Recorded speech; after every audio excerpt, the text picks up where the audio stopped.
जय शनिदेव जी महाराज, आपकी सदा ही जय हो। जय हो गुरुदेव। पूज्य पूज्य गुरुदेव मन्नू भैया, आपको कोटि कोटि नमन। हमारे शनिदेव महाराज को कोटि कोटि नमन, बालाजी महाराज को कोटि कोटि नमन, और हमारे भोलेनाथ शंकर को, भोलेनाथ बाबा को कोटि कोटि नमन, और सहायक देवी देवताओं को कोटि कोटि नमन, श्याम बाबा को कोटि कोटि नमन, नव दुर्गा महारानी को कोटि कोटि नमन, और हमारे फिर पुनः मैं द्वारा हमारे गुरुदेव मन्नू भैया को मैं कोटि कोटि प्रणाम करता हूँ। तो आगे चलते हैं, बढ़ते हैं और बात करते हैं सिद्धियों के बारे में। क्योंकि जब हम शनि धाम जाते हैं तो गुरुजी बड़ी बारीकी से एक एक बात समझाते हैं, एक एक बात बताते हैं, और सिद्धियों के बारे में बताते हैं कि सिद्धियाँ बहुत प्रकार की होती है। सिद्धियाँ तामसिक होती है, सात्विक भी होती है, बहुत प्रकार की सिद्धियाँ होती है। ज़रूरी नहीं है कि आपके ऊपर सात्विक की सिद्धि आए, आपके ऊपर तामसिक सिद्धि भी आ सकती है।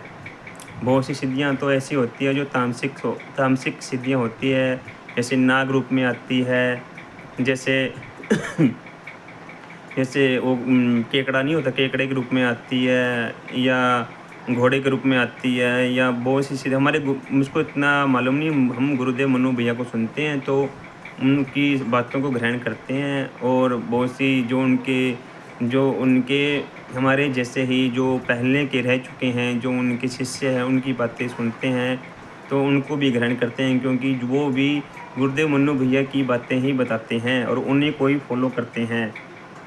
गुरुदेव मन्नू भैया को ही फॉलो करते हैं और उनकी बातें ही बताते हैं। बहुत सी सिद्धियाँ तो ऐसी है कि जो घड़ंत निकालने काम आती है, घड़त निकालती है। बहुत सी सिद्धियाँ ऐसी है जो कान पर आकर बोलती है। बहुत सी सिद्धियाँ ऐसी है जो मन के ऊपर बैठ कर मन के ऊपर मन में बोलती है।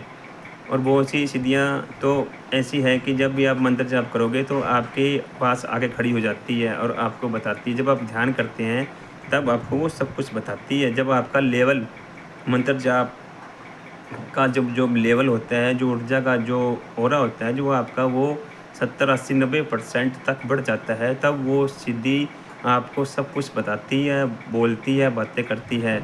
और आपको गहरे ध्यान में जब आप चले जाते हैं तो आपके एक एक प्रश्न का जवाब देती है। हमारे जो गुरु भैया मन्नू भैया बताते हैं कि वो एक प्रश्न का उत्तर देती है, आपको सब बताती है। और हमारे गुरुदेव मन्नू भैया ऐसे भी कहते हैं कि सिद्धियों के पीछे कभी भी नहीं पड़ना चाहिए, सिद्धियों के पीछे कभी भी नहीं पड़ना चाहिए। और हो सके तो जो आपको मंत्र जाप मिला है उसको लगातार जपते रहना चाहिए, 24 घंटे लगातार जपते रहने चाहिए, और सिद्धियों के पीछे बिल्कुल भी मत जाओ।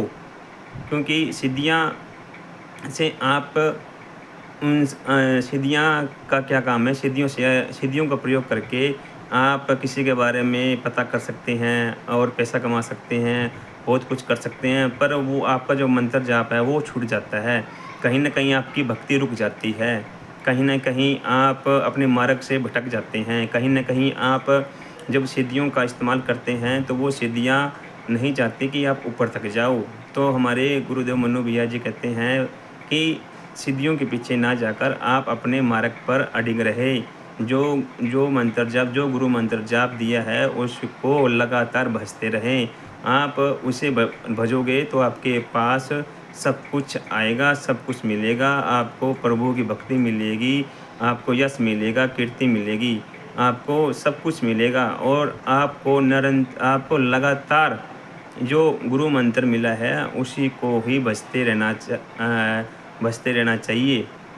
अगर आप इस चीज़ को निरंतर बजते रहते हैं तो आप जब आपका अंतिम समय आता है तो आप इतने सूक्ष्म हो जाते हैं, इतने सूक्ष्म हो जाते हैं कि किसी तांत्रिक के पकड़ में नहीं आते। कोई भी तांत्रिक आपको पकड़ नहीं सकता, कोई भी तांत्रिक आपसे काम नहीं ले सकता। अगर आप जीते जी मंत्रों का उच्चारण करते हैं, मंत्र जाप करते हैं, मानसिक जाप करते हैं, लगातार मानसिक जाप करते हैं अपने जीवन में, तो कोई भी तांत्रिक आपको जल्दी से पकड़ नहीं सकता। आप इतने सूक्ष्म हो जाते हैं, कोई आपको जितने जल्दी से देख नहीं पाता।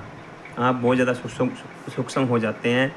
और आप मैं तो कहता हूँ कि जब भी आप आप अपने गुरु के पास जाए तो अपने गुरु की बातों को बड़े ध्यान से सुने, उनको इतना ध्यान से सुने, उनके पास रहे, उनके चरणों के पास रहे, उनकी बातों को सुने, वहाँ मंत्रों का उच्चारण करे, हवन यज्ञ करे। क्योंकि जब हम जाते हैं तो हमारा एक ही काम होता है कि गुरुदेव के पास बैठना, वहाँ पर मंत्रों का हम गुरुदेव मन्नू भैया के पास बैठते हैं और हवन यज्ञ में बैठते हैं।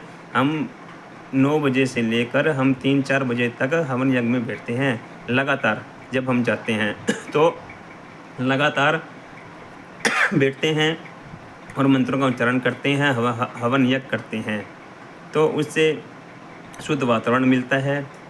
और गुरुदेव मन्नू भैया की बातें जो ग्रहण करने योग्य बातें होती है, सभी के सभी वो हम ग्रहण करते हैं। और वहाँ पर जाने के बाद जो सिस्टम होता है, वो जो ऑरा बनता है, वो अलग ही लेवल का होता है दोस्तों। मैं तो कहता हूँ कि जो अब तक जो भी इंसान शनि धाम नहीं गया है, वो शनि धाम जाएं। कहीं धाम पर ना जाकर आपका प्लान बन रहा है किसी भी धाम पर जाने का, तो मेरी बात मानकर सिर्फ एक बार शनि धाम जरूर जाएं। क्योंकि हमारे गुरुदेव मन्नू भैया वो अलग ही, मैं तो कहता हूँ कि विरला ही है, ऐसे इंसान कभी कभी पैदा होते हैं। मैं तो ये बात मैंने बहुत बार कही है, ये बात मैं आज भी कह रहा हूँ कि जो हमारे गुरुदेव मन्नू भैया है वो विरला ही है, ऐसे इंसान कभी कभी पैदा होते हैं। तो मेरी मानकर एक बार शनि धाम जरूर जाएं, वहाँ पर रुकें। ऐसा ना हो कि आप एक दिन जाएं, एक दिन में उल्टा भागने का करें, ऐसा बिल्कुल भी मत करें। आप जाएं, आप वहाँ पर रुकें, आप मन्नू भैया के बातों को सुने, उन्हें अपनी परेशानी बताएं, वो आपकी हर समस्या का हल कर देंगे। आप कम से कम ज़्यादा नहीं बोल रहा, आप 1 हफ्ते के लिए जाए, 1 महीने के लिए जाए। आप 1 महीने में अगर आप जाते हैं, 1 महीना वहाँ रुकते हैं, वहाँ का वातावरण इतना शांत है, मन लगता है वहाँ पर। घर पर आने का मन नहीं करता, बस कोई न कोई किसी न किसी कारण घर पर आना पड़ता है। तो वहाँ पर अगर आप जाओगे तो आपका मन लगता है, इतना शांत वातावरण है, इतना मैं कहता हूँ कि वहाँ का वातावरण वहाँ मन को शांति देता है, मन को शांत करता है, दिमाग को शांत करता है, मन को शांति देता है।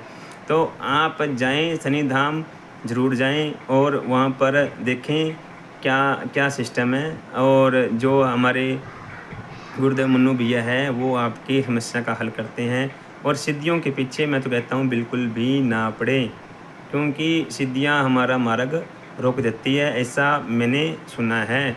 तो आपको गुरु मंत्र मिला है, आपको वही भजना है, लगातार वही भजना है। और सिद्धियों का तो रहस्य इतना अधिक रहस्य है जिनका वर्णन नहीं किया जा सकता, जिनका वर्णन किया ही नहीं जा सकता।